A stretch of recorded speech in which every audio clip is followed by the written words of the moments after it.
Good afternoon.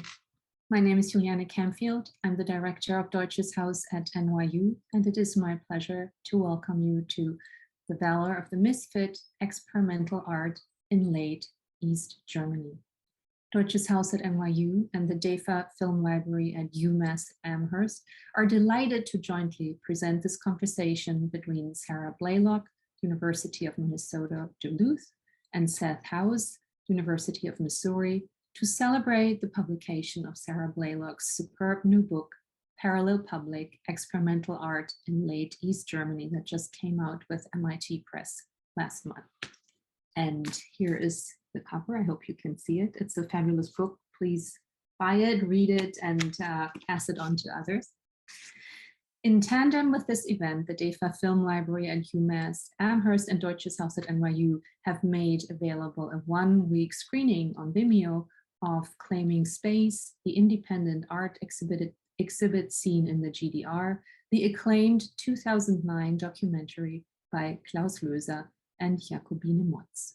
The Vimeo link will remain active through midnight EDT today if you haven't had a chance to view this super insightful film yet. And my colleague, Sara, will post the links both for the book and how to get to the documentary in the chat. So you can see them right there, click on them, and then order the book later and view the film later. Now, a brief summary about the book. Experimental artists in the final years of the German Democratic Republic did not practice their art in the shadows, on the margins, hiding away from the Stasi prying eyes. In fact, as Sara shows in Parallel Public, the first book of its kind on experimental art in East Germany to be written in English, many artists cultivated a critical influence over the very bureaucratic bureaucracies meant to keep them in line, undermining state authority through forthright rather than covert projects. Sara draws on extensive interviews with artists, art historians, and organizers, artist-made publications, official reports from the Union of Fine Arts, and Stasi surveillance records. As she recounts the role culture played in the GDR's rapid decline, she reveals East German artists as dissenters and witnesses, citizens and agents, their work both antidote to and diagnosis of a weakening state. Before I hand things over to Mariana Ivanova, please let me thank the following individuals and institutions. First of all, Sara Blaylock and Seth Haus for being here today and discussing Sara's fabulous new book, the DEFA Film Library at UMass Amherst, and especially Mariana Ivanova, the academic director of the DEFA Film Library, and Hiltrud Schulz, the production outreach manager at the DEFA Film Library. You guys are amazing to work with. I wish we could every single project with you. The DAAD, the German Academic Exchange Service, for their support of our academically inclined events. My colleagues, Sarah, Christian, Sasha, Ali, and Zoe, for their tireless work behind the scenes. And last but not least, you, the audience, for making time in the middle of the day, at least New York time, middle of the day, for joining us for this conversation. Just a bit of housekeeping. Please do not record any of this and don't take screenshots either. And for your questions and comments, please use the Q&A function that you will find on the bottom of the Zoom screen, and you can submit your questions there in writing and we will see them, and we will try to get to as many as we can after Sara and Seth finish their conversation. And now, Mariana, the floor is yours, and then I will return later to introduce the speakers. Here you go. Thank you so much, Juliane. And I too want to welcome all of you today to our event. Thank you for making time to come. And of course, I want to first thank our special guest, Sara Blaylock, whose book we are discussing today, and Seth Haus, who will moderate this discussion. And my name is, as you heard, Mariana Ivanova. I'm the academic director of the DEFA Film Library. This is a research center and a film archive for East German cinema, the only one outside of Germany, here at the University of Massachusetts in Amherst. I want to thank especially today Juliane Campfield and Zara Gerner, our colleagues at the Deutsches Haus at New York University, for co-organizing this event with us, your amazing work. And I want to thank also especially Hiltrud Schulz, my colleague at the DEFA Film Library. Thank you for your amazing effort, work, organizing and making this conversation today possible. If you have already seen the 2009 documentary that was mentioned by Klaus Löse and Jakobine Motz, Claiming Space, the independent art exhibit seen in the GDR, you will know how timely the discussion of Sara Blaylock's book is. And I want to mention also that this documentary will be released on Canopy for you to be able to stream it this summer. In rereading Sarah's introduction to her book, Parallel Public, this morning and this past week, one particular place resonated with me in the current political climate, and I would like to read it to you. And yet, even as artists, publishers, and galleries scorned conventions of official cultural production, they did not hide from state authorities in the way one might expect, particularly given how thoroughly the secret police, the Ministry for State Security, or Stasi, monitored the scene. Instead, artists undermined state authority through forthright rather than covert projects that redefine the space of culture. Guileless, adaptive, and persistent artists proved to be wily targets, immune to the conventional tactics of state control. Sarah's ideas are powerful today when we look eastwards and wonder what the role of art in the artists are in a political system gone awry, and in a wartime when an oppressive state authority denies others their freedom to create and to openly express their ideas. I'm referring to the ongoing war in the Ukraine without really comparing, of course, the GDR in Ukraine or Russia in any way. But I do believe that Sarah's groundbreaking analysis of, I quote, artists as dissenters and witnesses, subjects and agents, continues to give us hope that the existence of parallel public before and after, I would add, the end of the Cold War, the Wende, is real, and it has an impact on everyday life and the political sphere alike. With these opening words, I would now return to Juliane, who will introduce Parallel Public, experimental art in late East Germany. And I want to thank you all for joining us today and to express how much I look forward to an insightful and thought-provoking discussion today. Thank you. Thank you so much, Mariana, for these thoughtful remarks that connected the past and the present in a very meaningful way. Now let me introduce Sara and Seth in a more formal way to you. And again, Sara will drop the bio info also in the chat if I read too fast. Dr. Sara Blaylock is Assistant Professor of Art History at the University of Minnesota, Duluth. To date, the bulk of her research has concerned the experimental art, film, and visual culture of the GDR during the 1980s.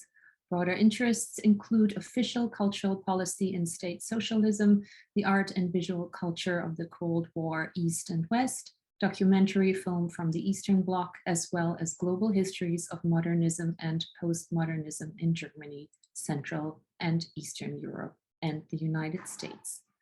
Sara's research has appeared in a number of academic and arts forums, both in English and in translation, including in Third Text and Cinema Journal. And last year I had the pleasure to listen to her in dialogue with Anne-Kathrin Händel, and we were just talking about it earlier, and it was such an insightful conversation and one of the best dialogues I've witnessed in a long time.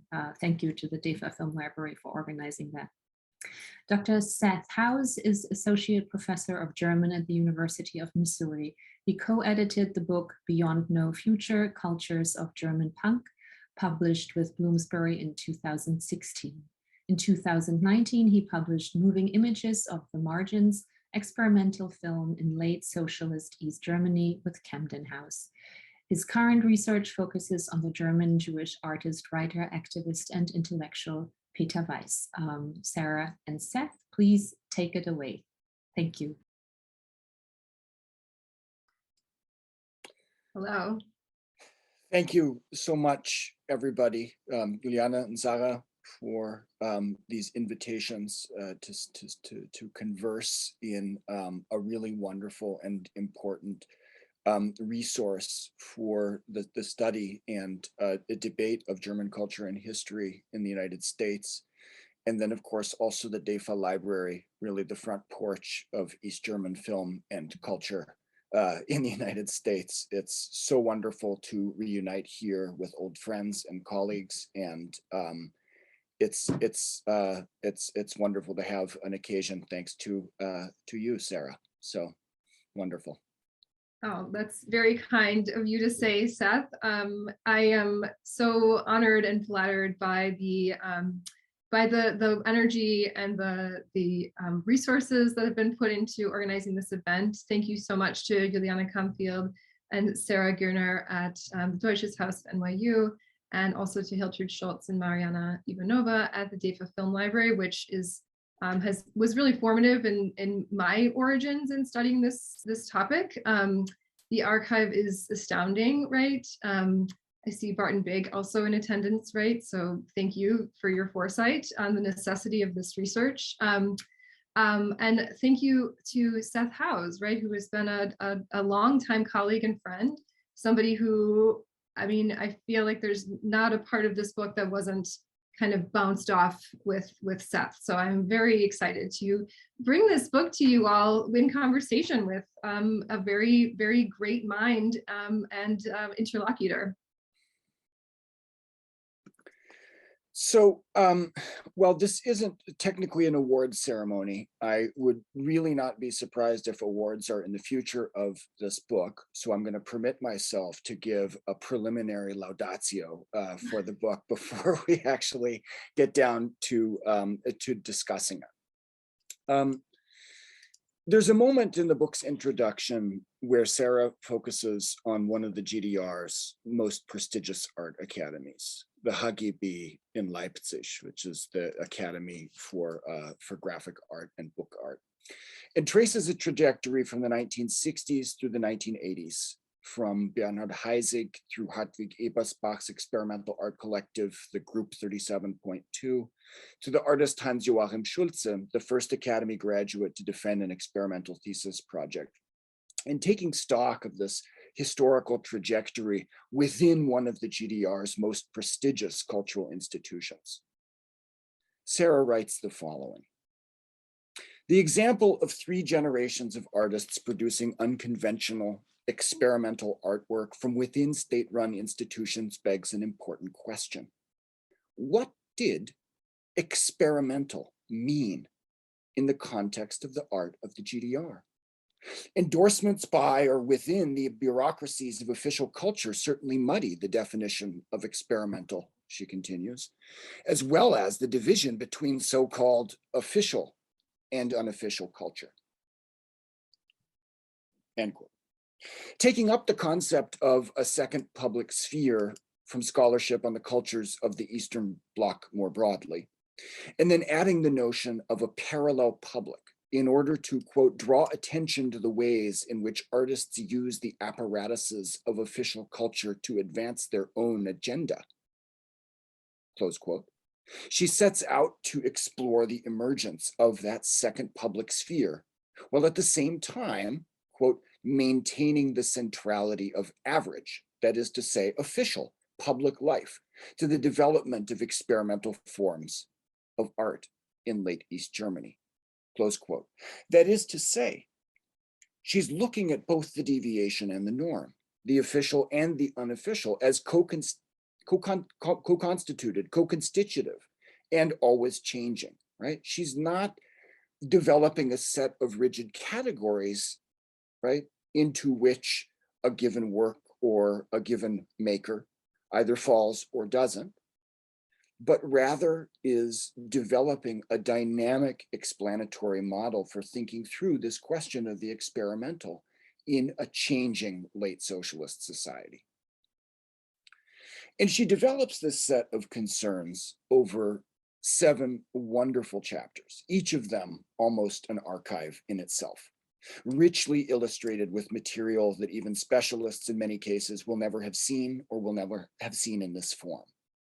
So as such, this is going to be a book that not only you need to buy right away, but or tell your library to order right away, but it's going to be a book whose lead readers can follow.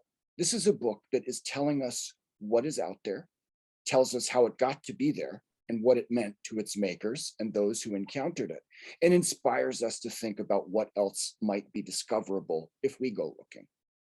This is a really inspiring book in the most direct sense, right? It inspires you to wonder not only how what Sara is discussing came to be, but what else might be there alongside it. So there is that sense in which this book is going to be a point of departure for Sara's readers. But wait, there's more. Many of us here, I imagine, whether we hold academic positions or archivists and gallerists, we also have a teaching role to play. Mm-hmm. And this is a really major strength of Sara's book, one that I want to draw particular attention to.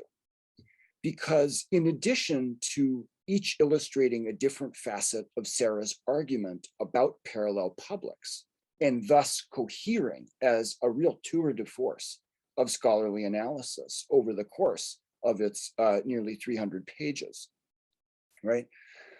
This book is also a set of 7 self-contained arguments about how parallel publics were enunciated in the 1980s by all of these diverse makers, and by being organized thematically, right? Each chapter is also in itself a fully realized study of a significant subject matter that has either never or only scarcely been written about in English. So this is the case whether a chapter is focusing on the work of an individual artist in its social and artistic and political context, like chapter 4 on Gino Hahnemann, or whether it studies an event like the Intermedia 5 festival, the Intermedia festival in Kosvig in 1985, or whether it reconstructs the activities of a kind of collaborative constellation like the Erfurt Women Artists Group, which is covered in chapter 6, or whether, like chapter 1, it instead considers different artists' individual approaches to a shared experience of Stasi surveillance. So beyond assigning the book to our classes, which I'm already planning to do, though I've had it in my hands for less than a month, I feel like this approach, this set of approaches is going to offer us an opportunity not just to inform our students about the subject matter that Sara is discussing, but also to show our students what organizational and argumentative forms scholarly inquiry on experimental art can take.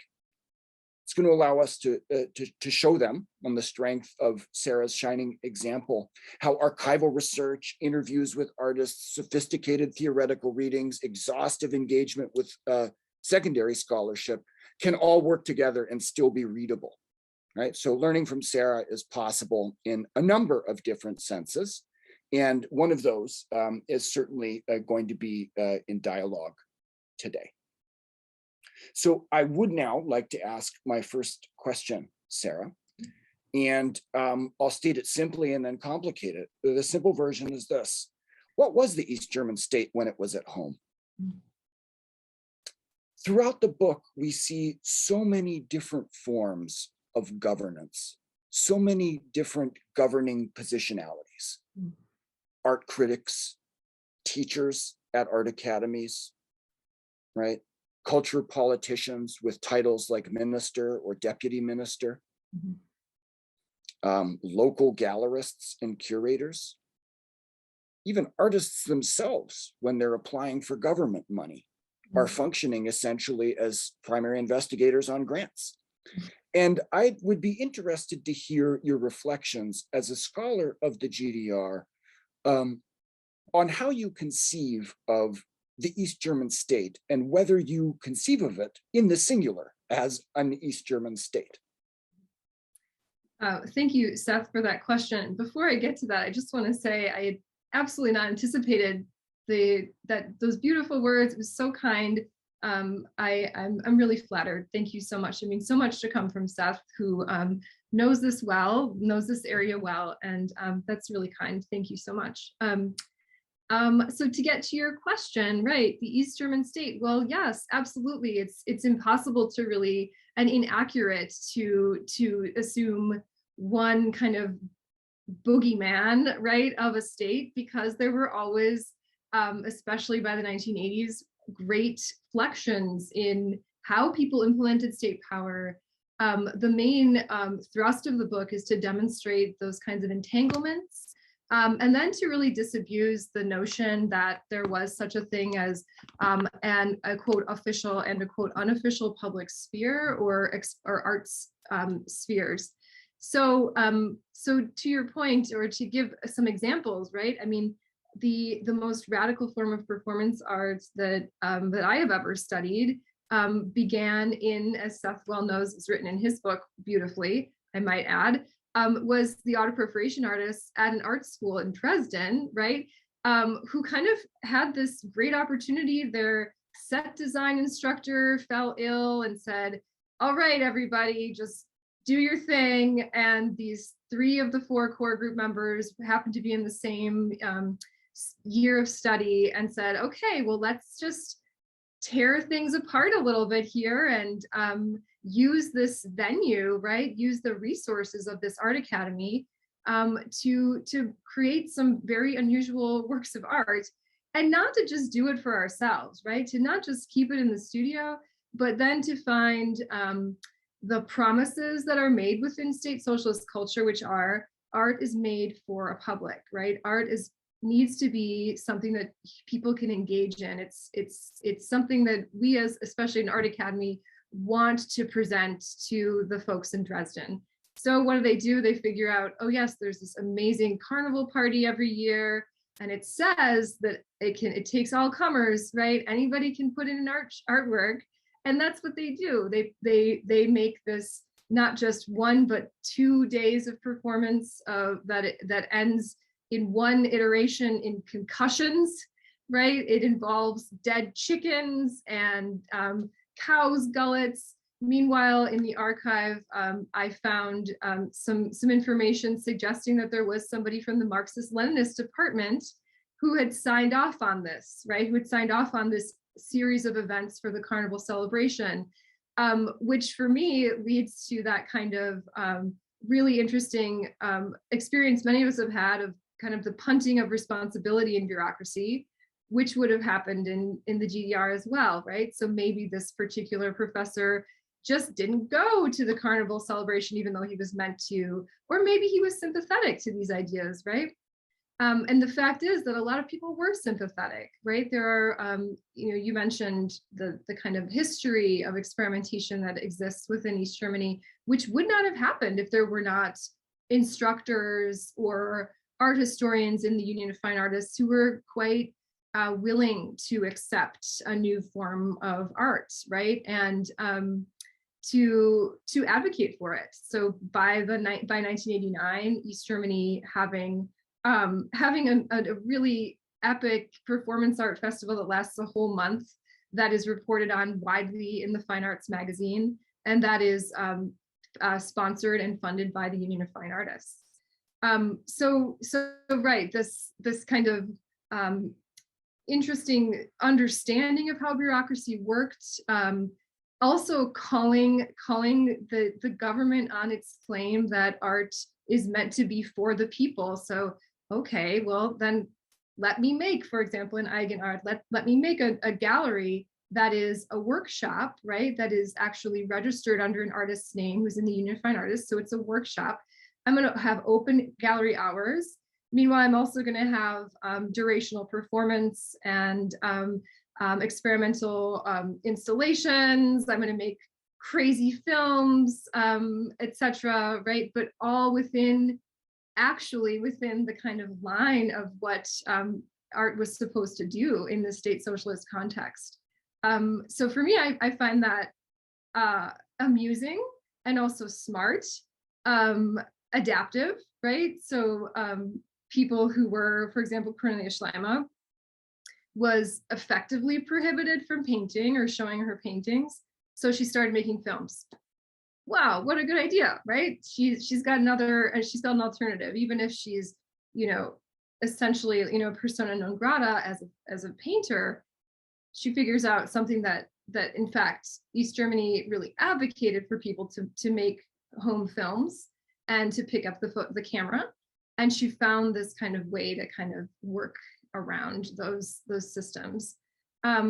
So yes, there is no specific state boogeyman, right? Which is truly the thing that those of us who study East Germany and teach on it have to really talk about, right, and talk through.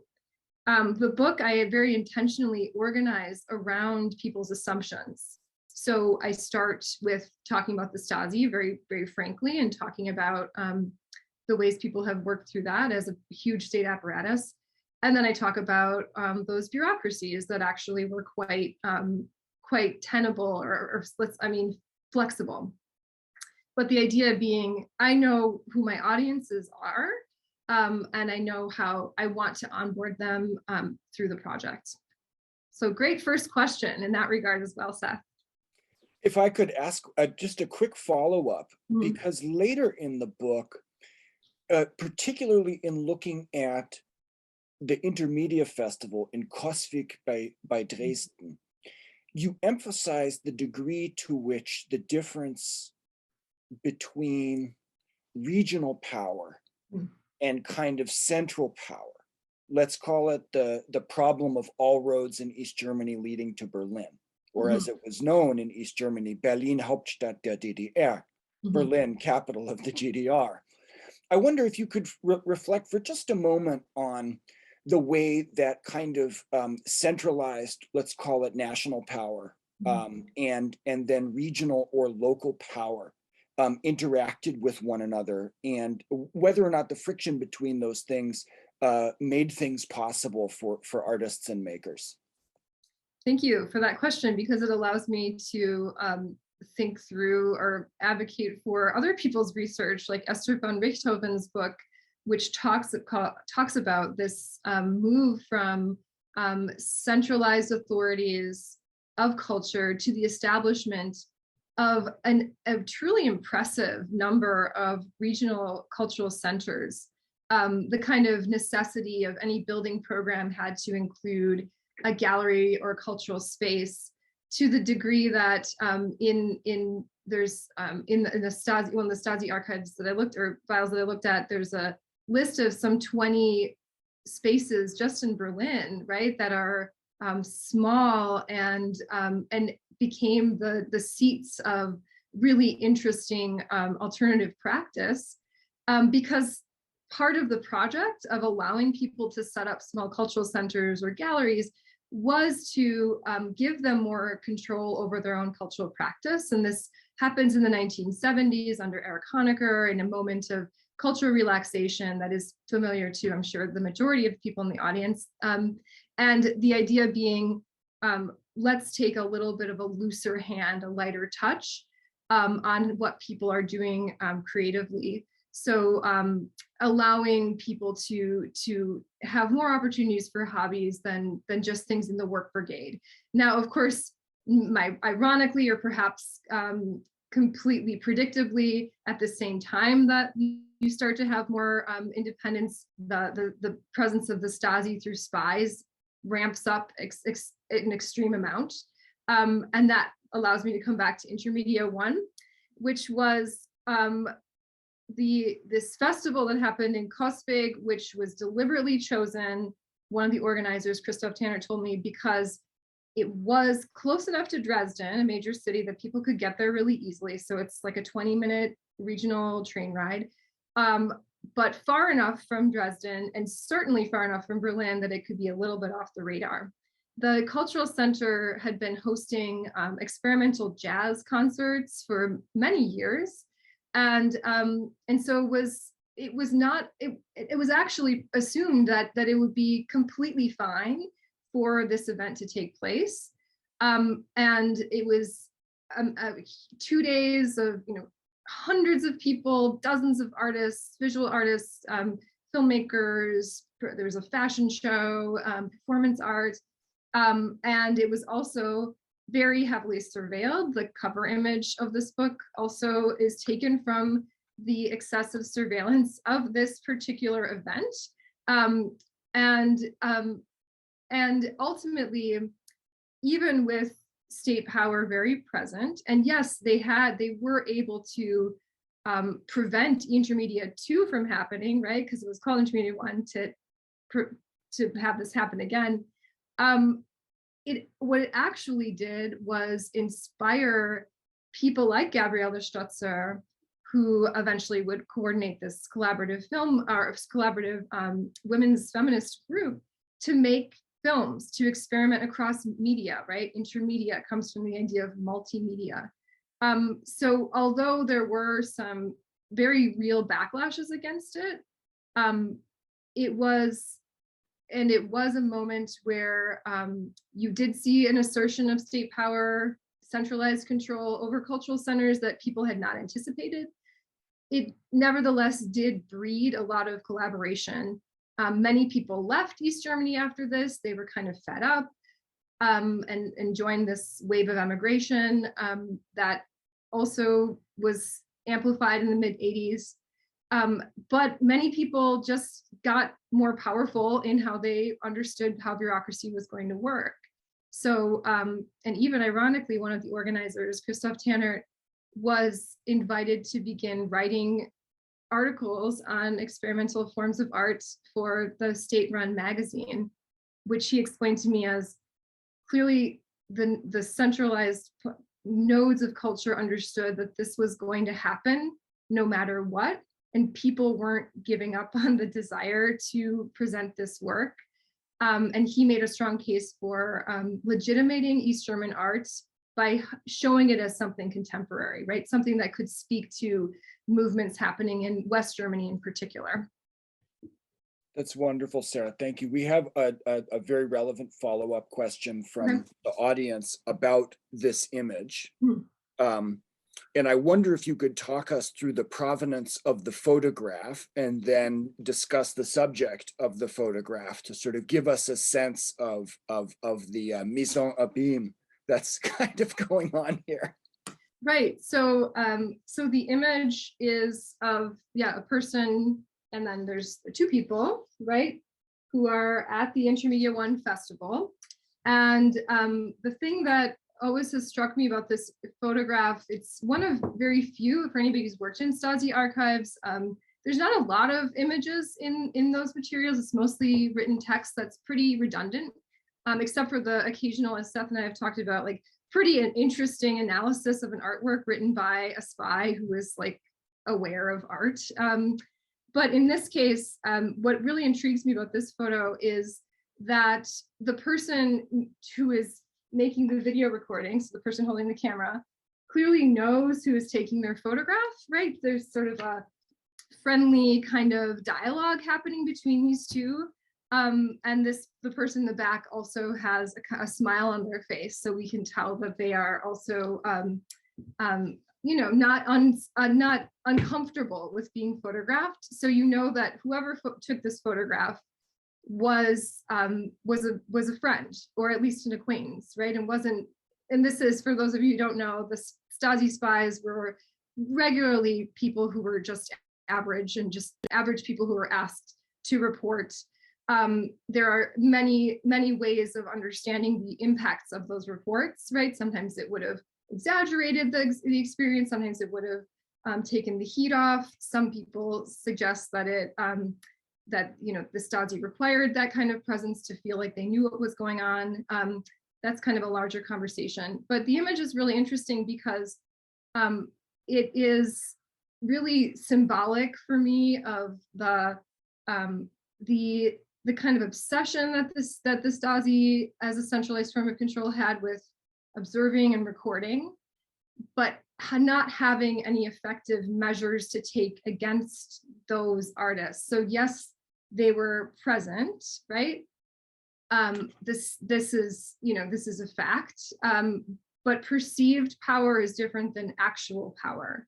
So when this, even though Intermedia 1, as I said, right, was recorded, was observed, it didn't stop that very rapidly accelerating desire to make more experimental forms of art and to present them in public forums. Thank you so much, Sarah. I'd like to move to another question here, and because you mentioned the women artists group in Erfurt and Gabi Stötzer, I think she may play a role in answering this question. But I'm going to sort of pitch it more broadly, at least to start with. Your book is many things, but it is also an exploration of the unbelievably varied work of amazing women artists in East Germany. And one of the things that is so striking about East German official culture's commentary on the Frauenfrage, right, on the question of gender and equity in state socialism, is its capacity to point to employment statistics, to the provision of certain forms of whether social welfare or comprehensive health care, in basically arguing that this was a question, this Frauenfrage, that had been answered in the GDR but remained unanswered in capitalism. And I would be interested to hear your thoughts, having spent so much time with the thought and work of these women artists in the late GDR, of how you take stock of their taking stock of that kind of official position on gender and specifically the status of women in the GDR. Yeah, it's a great question, and one that I think really does take into account the difference between legal assertions of equality and those equalities in practice. So I mean, I actually was just teaching this yesterday, so I have slides for you all with a few details on women's equality. You can see my screen. Yeah. Okay. So right, women were granted the right to work and receive equal pay. 90% of women were in the workforce or in higher education. And at the same time, you can see that West Germany was not up to speed on this, but few occupied a position of leadership. I'll show you a statistic of their incomes too that will seem familiar for us in the United States who have not received an Equal Pay Act either. And then there's also this double burden in the GDR where women did most of the domestic labor and childcare, which is unpaid. So you can see in this graph made by Susanne Krantz in 2005 that even if men contributed some of the housework, women would do a vast majority of the most lengthy form of housework, right? So you can see that these statistics demonstrate that yes, men contributed, but they contributed at a lesser degree. And then, of course, looking at wage levels and gender, right? So you have these numbers that demonstrate that 63% of women were in the lowest paying jobs, which is also a reflection of the fact that women were not placed in forms of leadership. Part of the law would state things like women are not allowed to work after a certain time in the day because they have to go home and take care of the kids. Women are not allowed to do really difficult physical labor because they're physically weaker. So that's part of what accounts for this number, but these numbers of 63% of women in the lowest paid bracket. But nevertheless, when we think about the realities of how those decisions were made, they were not made in conversation. This is what the record shows with women. They were made with the aspiration of creating conditions that would create the most amount of economic equality and work power within the country. So even though it's true that women got rights to childcare or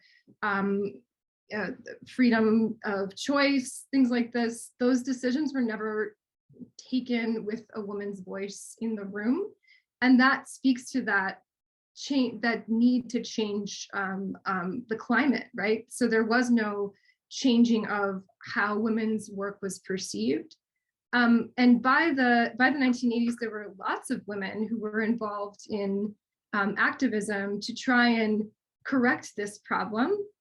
Gabriele Stotzer and her friends being, some of the most prolific in this regard, because how they began their collaborative work was partially because Gabby Stotzer had been a political prisoner in a women's prison. And I'll just put up an image of just some screenshots of the film. And she was imprisoned in this place where she saw that most of the people that were sent to prison, who are women, were sent there because they were labeled antisocial, which is this very vague term that could be applied to anybody who wasn't satisfied or raised a dissenting voice against the hypocrisies of gender equality and its actual experience for women. She noticed that she had been put in prison because of collecting signatures to oppose the expatriation of a singer named Wolf Biermann. And when she was about to leave, she was offered basically to be sold to the West.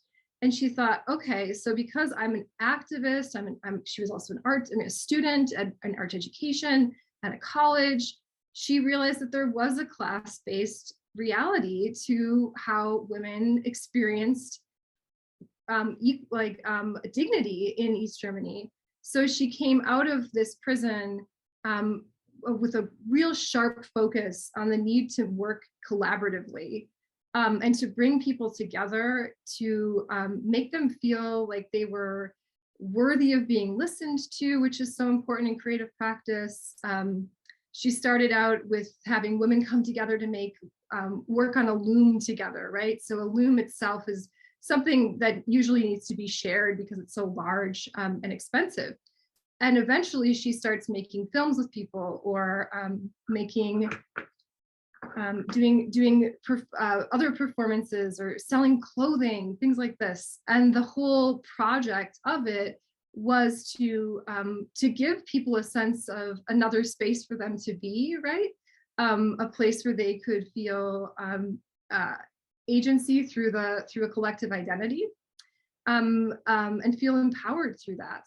Now, Gabby Stotzer also is really fascinating because she ultimately, here we go. Because she was one of few people who occupied a Stasi headquarters in December of 1989, thus effectively stopping the destruction of these files, right? So the wall comes down in November, and a few weeks later, she and her friends, who had been a part of a group, not only the Women's Art Collective, but an activist group, go to this headquarters because they know, right? They know they're seeing smoke coming out of the smokestacks of the very remand prison where, or right next to the prison where Gabby had been interned as she was waiting trial. And they knew that there was something up here. And they knew that because they had been collaborating together, been talking with one another, understood the duplicity of the state authority in general because of their experience as women. And it's really thanks to them that we can do a lot of this research. And Gabby has also done a lot of work talking through her Stasi file and making really interesting poetry and performance work about it as well. So, I'll stop at that. Thank you so much, Sarah. That's really wonderful. I think Gabby sort of shows us that there's a sense in which we move from creative to political practice and back. basically at all times in oscillation in many of the situations that you're studying. This might also point us toward, and maybe we can discuss this later, an audience question that we have about the role of experimental artists in the fall of East German ideology. And we can maybe return to this question of 1989-90 in a few moments. I do want to ask a follow-up here that takes us maybe not in a different direction, but allows us to zoom out a little bit on the GDR's sex-gender system. We have one audience question about whether female and male artists negotiated their circumstances differently through their artistic practices in the GDR, or whether they use similar strategies. And then another question about how the experimental scene in East Germany pushed for the removal of paragraph 175, and whether and how, especially the course of the 1970s and 1980s, the cultural shift in LGBT rights sort of interacted with the emergence and expansion of experimental scenes. Here, I'm thinking this may just be an invitation to talk about Gino Hahnemann's work in comparative kind of context with Gabi Stötzer's, but I'm of course also reminded of the way that not only gender, but sexuality and the imputation of queer identities or kind of queer sexuality to surveilled subjects, subjects surveilled by the Stasi operated, which you discuss in your first chapter. So there's sort of a number of ways that you could sort of move from here, but I just wanted to ask those audience questions.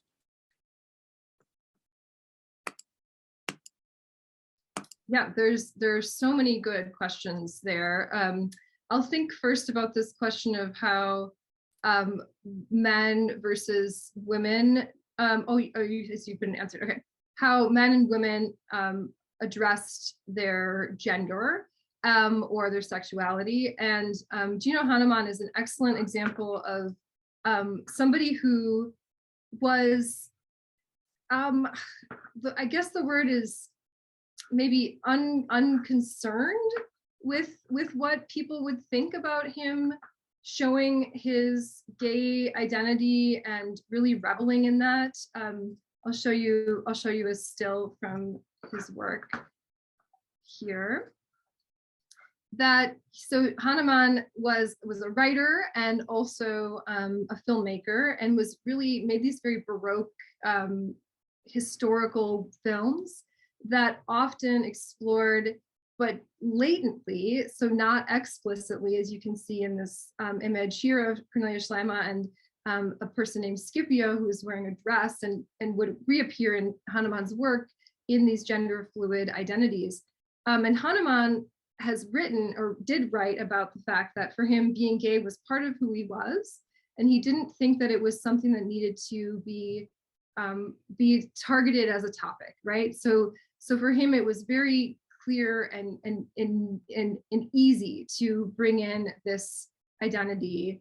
And he also really lovingly became a place that young, especially gay men, could flock to. And you can see this in his films, that he was a safe place for people in a way that I think is really similar to what Gabriele Stutzer did in terms of bringing people together through the creative process. Hahnemann was involved in the gay rights scene, but is in some regards an activist in that respect, right? His films would have been screened at specific events that were advocating for queer visibility in the GDR. Queer visibility typically meant homosexual male in the GDR. And to answer the question about how much artists were engaged in any kind of very deliberate activism for LGBT equality, and the kind of shift from sodomy was no longer illegal from the 60s, right? But of course, it would take the Supreme Court to eradicate those realities. And in my research, I'm not finding a clear demonstration that any of these artists were involved in an actual political activism insofar as changing laws or putting their own, putting themselves on the line in that way.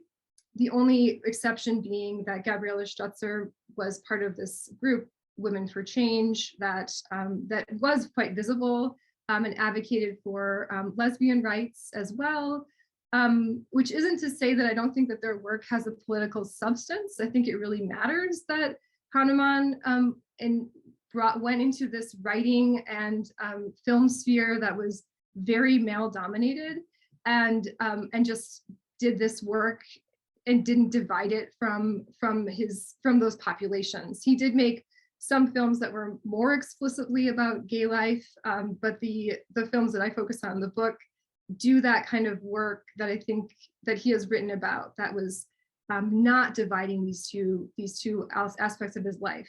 But it probably won't surprise that it was harder for women to assert themselves, especially for lesbian women. And so then the women artist group is a real kind of exception in that regard. Let's see, is there another part of the question that I'm forgetting to answer? There were the autoperforation artists. There was some interesting gender fluidity in their work that has been written about by Piotr Piotrowski. So you can see, for example, how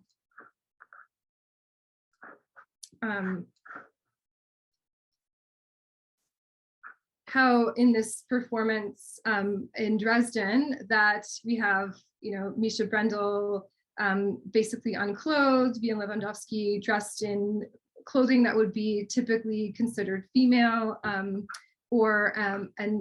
sort of Rainer Gross is kind of doing his own thing. But Elsa Gabriel is very clearly, and she talks about this a lot, kind of adopting a domestic identity. And that has not been explored that much, actually. The fact that she investigated materials that were really assigned to women's work, whether that be a chicken or bread dough or even blood. So thinking about the ways that women interact with human effluvia, right? And it hasn't been. It was when she describes her experience of asserting these aspects of her identity, it isn't always a very positive explanation of how she inserted that into this collaborative space, that it was considered a little bit conspicuous, which leads me then back to your other question about the Stasi observation. Hahnemann does not have observation files. Elsa Gabriel, or they're very limited. Elsa Gabriel's, as she talks about in one piece, really critique her outward appearance and define her as a lesbian because of the way she dresses, even though she's actually trying to pursue a marriage certificate.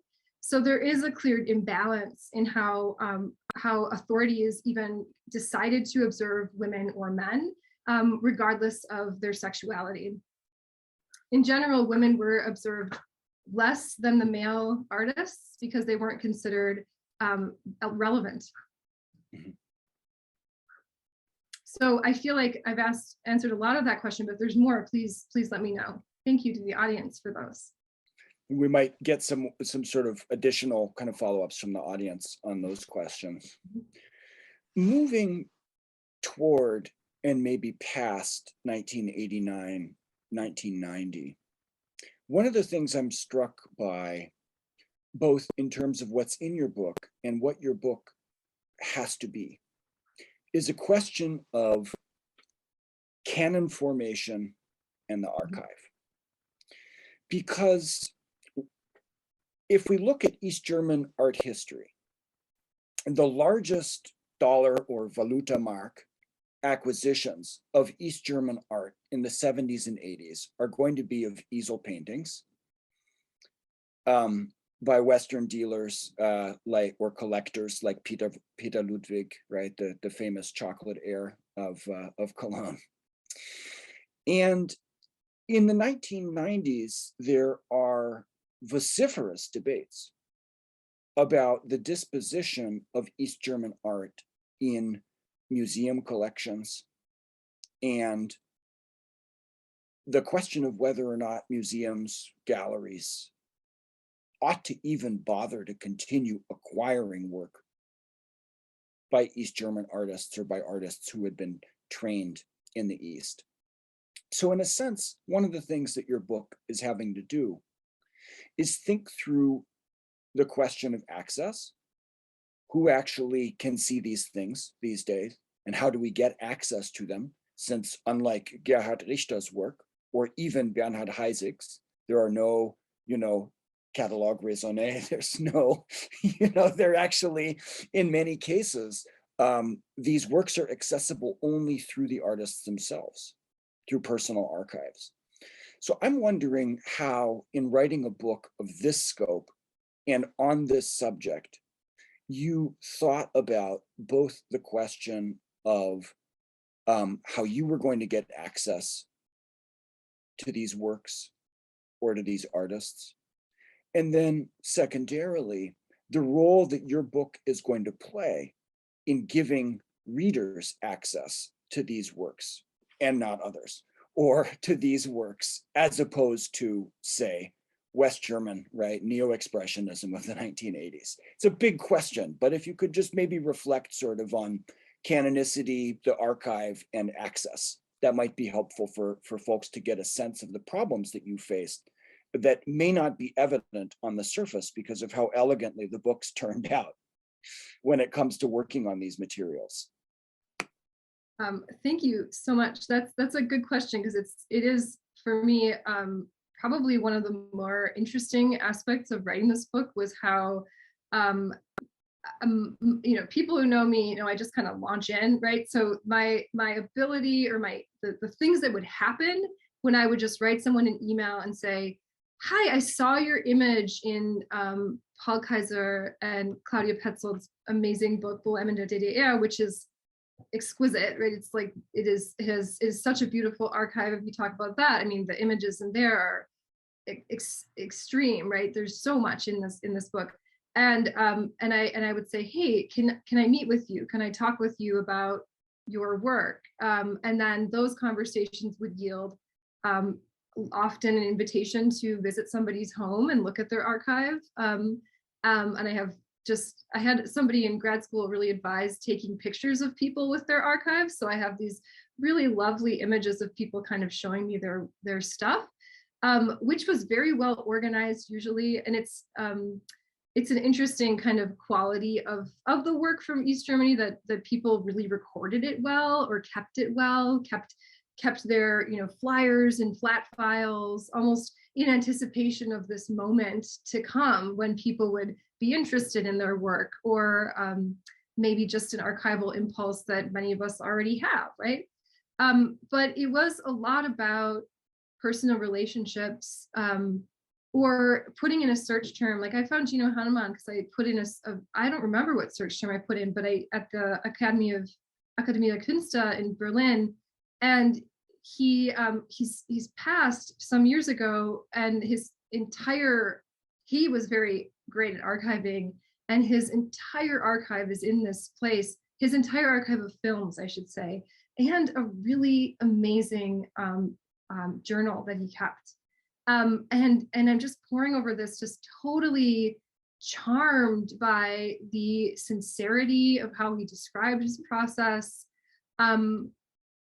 Then talking with other people about him and hearing from like Klaus Löser, oh, he was such a nice person, just great. And what an interesting way, as I said before, that he united his homosexuality with his fascination with German letters, right? And others, Cornelia Schleimer names him as an impulse for her interest in working in film, saying, I was so sad, and then because I couldn't paint, and he said, why don't you just make some films, So there were those things for me. Like it was really about finding the figures that people wanted to talk about, right? That kind of happen across multiple conversations, names that would come up. Trying to find connections, right? So when I write about, the experimental literature scene, or I should say the publication scene is vast. There were 30 different publications that came out in 1989, different titles is what I mean. So how would I land on Anschlag? Well, because Anschlag had a collaborative relationship with Eigenart, and it was a way that I could marry these two co-constitutive movements, right? This desire to self-express and share through the published form, which exists in these Samistat journals, literatures, and also the equivalent desire to share and professionalize, which is paramount in Eigenart. Eigenart also has a gorgeous archive, fastidiously organized by Frank Eckhardt, who also has written on East German culture. So that when I was able to work in that archive, which is in a house that had formerly been like a military home on in Potsdam, which Judy Lipka thinks is really funny, right? Given his many histories, that he's like has his archive seated in this place where, you know, the East German authorities would have been really mad that it ended up there. So it's very idiosyncratic, but also wanting to emphasize the stories that I think are really about collaboration, about art as a unifier of community, and about crossing media.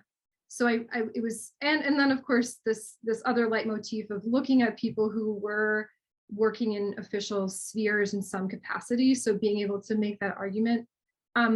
It's not easy to make these selections, right? And I definitely see, as you've said at the beginning, this as a beginning, right? And one of the ways that I decided to illustrate it was by showing a lot of the archives I used, so that people would go to the Akademie der Künste, maybe not for Hahnemann, but for the many other people who are present in that archive, or the Yale Beinecke Library, which has an extraordinary collection. So there are those kinds of subtle, but for a shrewd eye like your own, Seth, very deliberate choices in the illustration that are trying to give people those kinds of ins to the research. It was often about making phone calls and emails and asking for introductions too. One very brief follow-up on that before I sort of synthesize two great audience questions about the relationship to the West. The follow-up is this: what's your status as an American working on these materials? I ask this, and I'll just sort of pull back the curtain on this question, because Sara and I both attended an event at the Gropiusbau in Berlin some 6-7 years ago now, where the presence of so many East German curators and gallerists and artists and writers meant that when a West German asked a question in what I have to say, in the interest of strict objectivity, was a profoundly dismissive and arrogant tone, that there were nearly fistfights as a debate suddenly broke out between Ostis and Wessis in the kind of Congress hall of one of the most prestigious art institutions in Germany. So to bring it back, Sara, do you think that being an American gives you a sort of interesting outsider status with respect to this material that maybe makes you a bit more trustworthy than some contemporary researchers in Germany, perhaps? You know, I think that what I always told people was, I am getting a PhD in visual studies, which asks for a way to understand a context through repetition of representation, absences. I was trained a lot in using archive materials as like kind of suspiciously or at askance, but also, you know, seeing the preoccupations and noting, as I do throughout the book, like when the Stasi is preoccupied with one thing, it's because they're obsessing over that and not actually seeing the bigger picture. And I would often just talk about this, right? Like my ambition is to make this work intelligible to an American audience who is game for a new set of histories, right? Because post-World War II art in the United States is phenomenally interesting. Experimental forms of art, feminist practice, which cannot be compared with the feminist practice in East Germany for many reasons, is so interesting.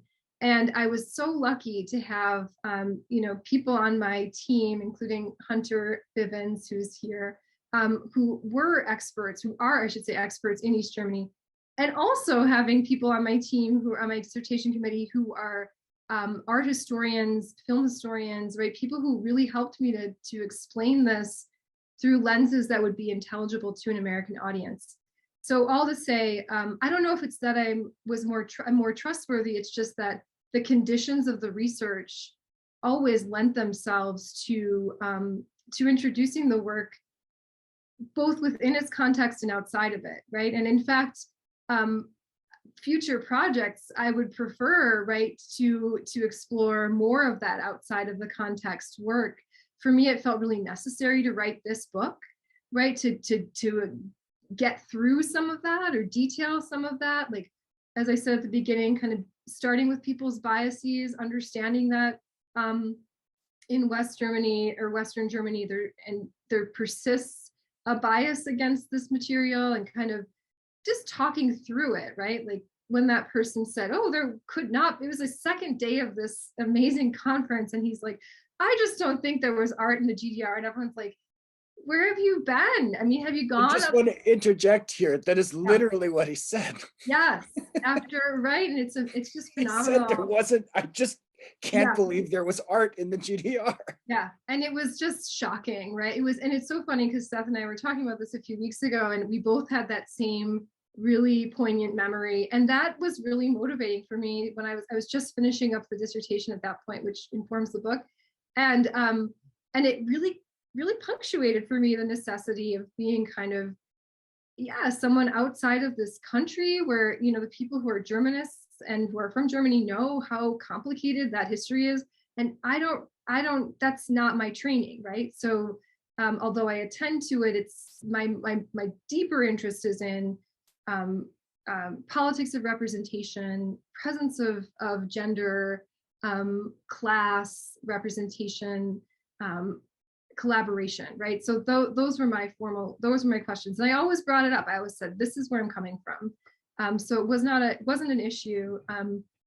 But of course, people write to me and say, wow, like, that's not exactly how I remember it, or I wish that this detail had been included. And I say, gosh, I hope someone else does that then, right? Because I need something to teach from, right? I need something to show people who can't read German, right? So that I can advocate for this work. And I can very confidently say that there is a lot of movement in the United States to show some of this work. I have an exhibition at the museum on my campus, but there's also one planned for the Walker next that's going to include lots of Eastern European art, including works from East Germany next fall. I know of major collections who are looking at artists from the GDR. So things are going to change pretty rapidly in the US, I think. Absolutely. I think, work by our colleagues, Sarah James and Breeth Smith, which is out or immediately forthcoming, is going to join Sarah's, and there's going to be a kind of really a kind of an English language starting point. Seth's book too is phenomenal in introducing experimental film and its relationship to performance art. So please do look at moving images on the margins. So looking at some of the audience questions here, there's real interest in not the East-West relationship that you and I saw on display in 2016 at the Gropiusbau, but the East-West relationship during the era of German division. And in particular, our colleagues in the audience are interested in the relationship between, on the one hand, East German and West German experimental artists. Are there sort of arcs of collaboration, interchange there? And then on the other hand, in the relationship between the artist and the state, not in the sense of the Stasi and the East German artist, but rather of West German funding for East German artistic projects. Mhm. So would you like to maybe reflect on that kind of East-West connection for a few moments? Yeah. I can keep it short because unfortunately there wasn't a whole lot of interest by West Germans in East Germany. Speaking of Bree Smith's book that tracks East and West German performance art, the simultaneity, the kind of the confluences that happened even without them necessarily knowing what the other side of the wall was doing is fascinating. It comes out in September. It's called Free Berlin, and what my research demonstrated, my conversations, is that even though people from West Berlin in particular could, fairly easily go, there was definitely some rigmarole, go to East Berlin, they didn't go that often. They went to the Permanent Art Conference. There's a nice little documentary that features some footage of a West German being like, I can't believe this is happening, right? Wow, what a crazy scene of artists dunking their heads in blood, right? But for the most part, even though East German artists were very interested in connecting with a pre-Nazi German avant-garde, and Seth, you've written about this as well, right? That there was a very strong connection to German Expressionism, to the Dada, right? And for a lot of artists, the desire was to also be relevant to people in the West. The interest was just not equivalent, right? It wasn't matched. There are some really important exceptions. Eckhart Gillen, who is a curator and art historian, had a really great magazine called Niemandsland that was produced in West Berlin, and he would often report on East German artists, and he also even had them publish in his magazine under pseudonyms, which is interesting.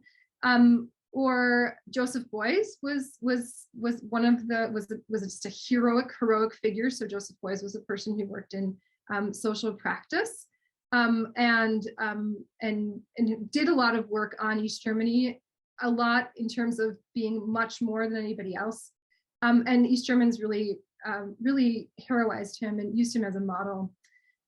But in terms of financial support, Judy Lipke at Eigenart had a pretty cool collaboration with a gallery called Chaos Gallery in Cologne, and they actually provided him with some video equipment that then amplified his archive. They also they featured some films of artists that he advocated for in a public television program, in which the introduction talks about the impoverishment of the context rather than looking at and the difficulty of obtaining materials rather than talking about the work in and of itself, right? If you can, follow that distinction.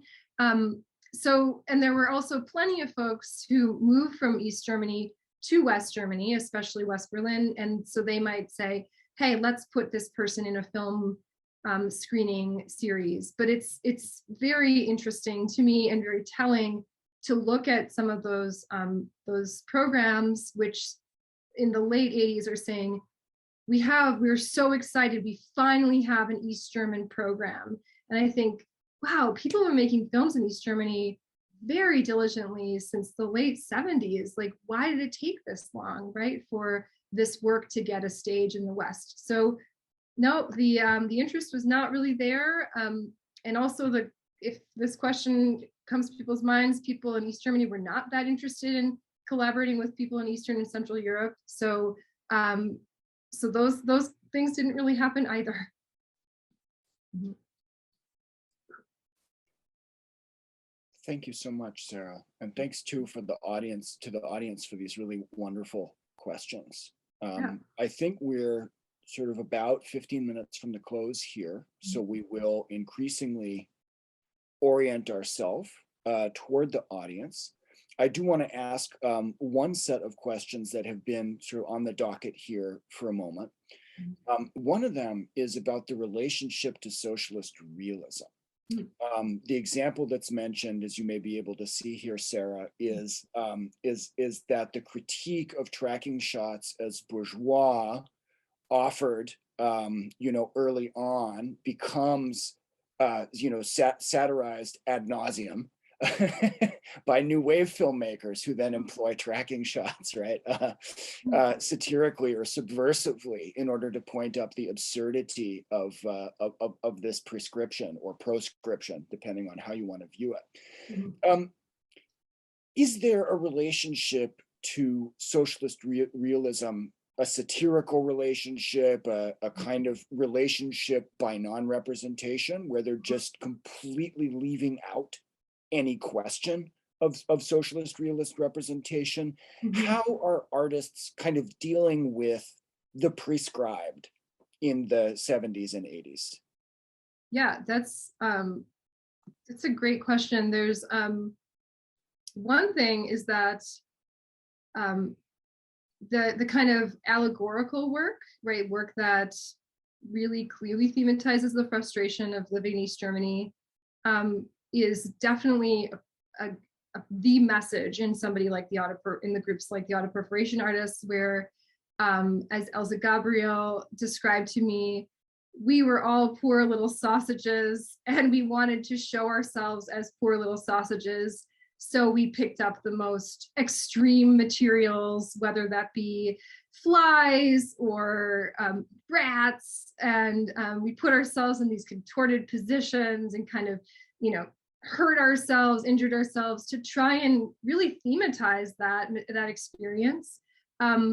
In the book, I talk about their project, their exhibition, Metatekel, which was a project that was meant to allow them into the Union of Fine Artists.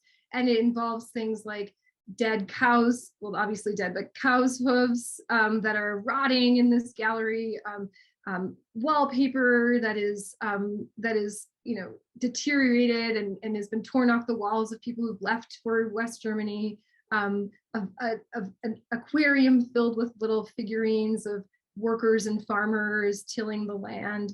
And so for those artists, that kind of relationship to the prescribed idealistic image of East Germany is really salient and part of the concept. There's more, of course, there's more going on. Like, I think the gender qualities are really interesting, but it's very clear that interpreting it through the mandates of socialist realism is pretty significant. Now, to think more about another example that is maybe less obvious is thinking about Gundula Schulze-Aldawi, who took images of work labor. She also took pictures of people in nursing homes, so kind of documenting the people who are not pictured in the conventional East German image. So in other words, trying to show what I call this taboo of the ordinary, the kind of what the average East German actually looked like, and really very, very deliberately, as she described to me, confronting the consistent photographic record of East Germany, which didn't show hardship in labor, didn't show people living kind of economically desperate lives, right? Especially those living in cities or living, single mothers. She took a lot of pictures of. This image on screen is one that I discuss a bit in elsewhere, where it's part of a series on work where she talks about the kind of the fatigue that is in work. She wanted to take photographs of laborers because she wanted to know how people made their money. And she didn't have any kind of access to real life stories through average visual culture. So for Schulze-Aldawi, contrasting, and there was a long history of this kind of straight documentary photography in East Germany that was more honest, but for her, thinking about that socialist realist context is also very explicit. Thank you so much, Sarah. So there are a couple of comments in the questions and answers that I think deserve attention, and maybe none more important than the shout out to the DEFA library at UMass. for its tremendous archival efforts in bringing East German art and film to our attention. Yep. I think Sarah, and I speak for the both of us and for our other colleagues working on these materials when I say that the expansive, generous kind of approach to East German cultural history that the DEFA library has from the very beginning displayed. Its insistence on understanding East German film in its context, not just its historical or industrial context within the DEFA studio system, but also in the artistic and creative and political and even subversive contexts that these films were released. So I just thank you to Thomas B. for this comment. And that leads me then, Sarah, to ask you about film and photography and performance as the subjects of your work. Also, of course, artists' books play a major role, and so too do discussions of installations and happenings and events. All those on the one side, and then on the other side, painting. Easel painting. And I'm wondering, and I maybe will link this actually to this question about socialist realism. If there is a kind of conscious political choice on your part to deprivilege the privileged medium of socialist realist art education, the privileged medium of, let's call it the Cold War art market, right? The easel painting is what sells. Right, it's a kind of interesting methodological move that you do explain in your introduction, but maybe the audience would be interested in hearing some additional thoughts here on this question of kind of which art to examine. Thank you. Well, I want to also to speak to the necessity of the DEFA Film Library to my teaching, right? I have not only my book on modernism here, but right underneath it, Counter Images, which was absolutely the beginning point of my understanding of experimental film. And this is just amazing, right? And actually, it was through this film that I was able to connect with Klaus Lerzer and then work so much in his archive that he's so generous. But it's this, right? So, and it's right there, right? To really exactly get to your point, everybody, to the significance of the DEFA Film Library. Okay, so right, so in the introduction, I definitely say, right, there is a whole other history of neo-expressionist painting, which warrants the attention, right? It's absolutely important, right? Cornelia Schleimer had trained in painting. Christina Schlegel also is a painter, but decided to work in film. There are many examples of people who could be. Jana Milev did work with painting as well. There was a lot of painting involved actually in performance art. So there was, right, of course, Lutz Dombeck has painting in his work as well as you know, in his media collages. So the decision was to allow that history, which has a lot to do with the history of painting in East Germany, which is great, right? Really interesting, you know, obviously ideological, but nevertheless impressive, to have its own space. And that was very intentional on my part. What I ended up doing then was being clear that a lot of the artists are working in the painter's medium, but didn't restrict themselves to one medium. So, and again, to think through somebody like Christina Schlegel or Cornelia Schleimer, who are today very prolific painters to this day, it really matters that there was this moment in the 80s when they explored other media, right? And they explored with collaboration, which painting doesn't really lend itself to collaboration. And I've been speaking with my students about this a lot, this kind of idea of being willing to experiment with a different kind of art making, and how difficult it is to do that when you have a kind of notion of professionalization, which just did not exist in this context, which I find really refreshing. and is really instructive. So the choice was very deliberate to think through the ways people cross media and how indicative that is of this anti-commercial art context. Wonderful, thank you so much. So a final question, and one that will point us toward the future as we close here. Thank you so much for your amazing research, writes one of our attendees, and writing to create this book. Will it be published in the German language world?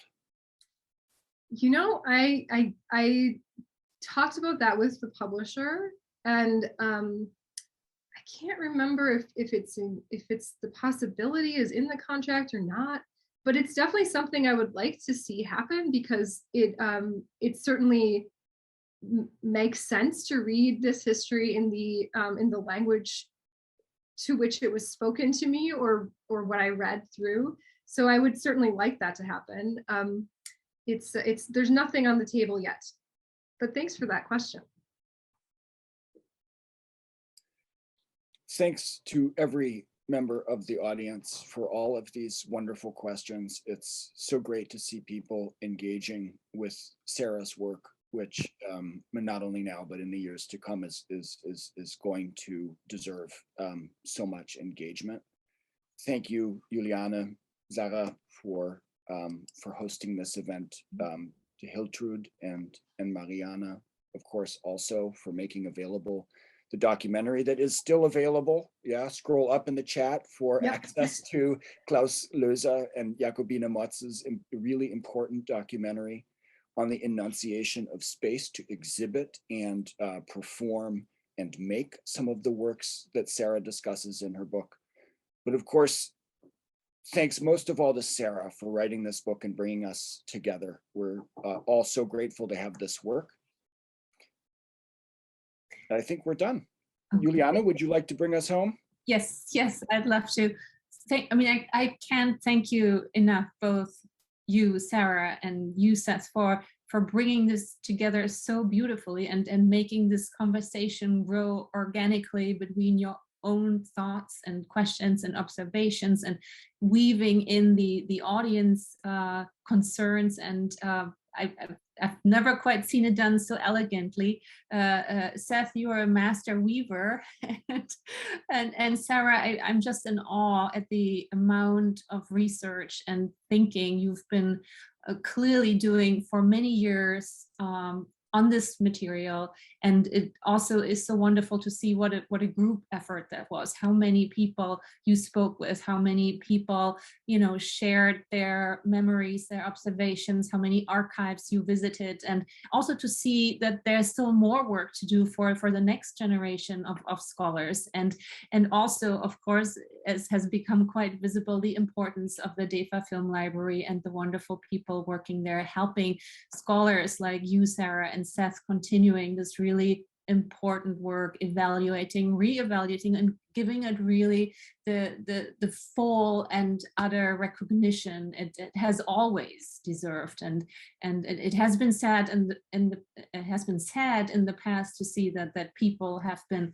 looking at this really important heritage and the repercussions it still has today in a condescending way. And hopefully these days are now over. But that was interesting that memory you both shared, and revealing to a certain way of looking at things that some people have engaged with in the past.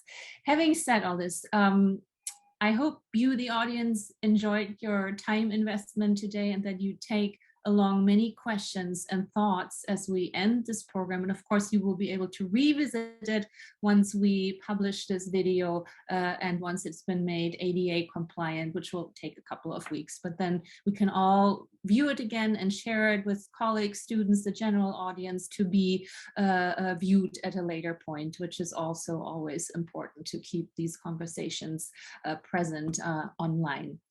And a little shout out to the future with giving a highlight to another artist from East Germany. We are working together with other partner organizations in New York on a small Thomas Brasch program for May and June, in the context of which we will show Anne-Kathrin Händel's wonderful film Die Familie Brasch at the Leo Baeck Institute, I think on May 17th, but there will also be more little programs as part of this bigger program. So if you have time in May, June, check out our website, and certainly check out Anne-Kathrin Händel's fabulous documentary. And on that note, again, thank you, Dankeschön. Have a good day, and stay safe and be well, everybody. Bye. Thank you all so very much for joining us, for hosting, Seth, for, yes, always these conversations with Seth are always this fulfilling. So at least for me. That's a secret. Just make sure the moderator and the discussant are friends. Right. Thank you so much to everybody. Really wonderful. Thank you, everybody. Thank you, Sara. Bye-bye. Bye-bye.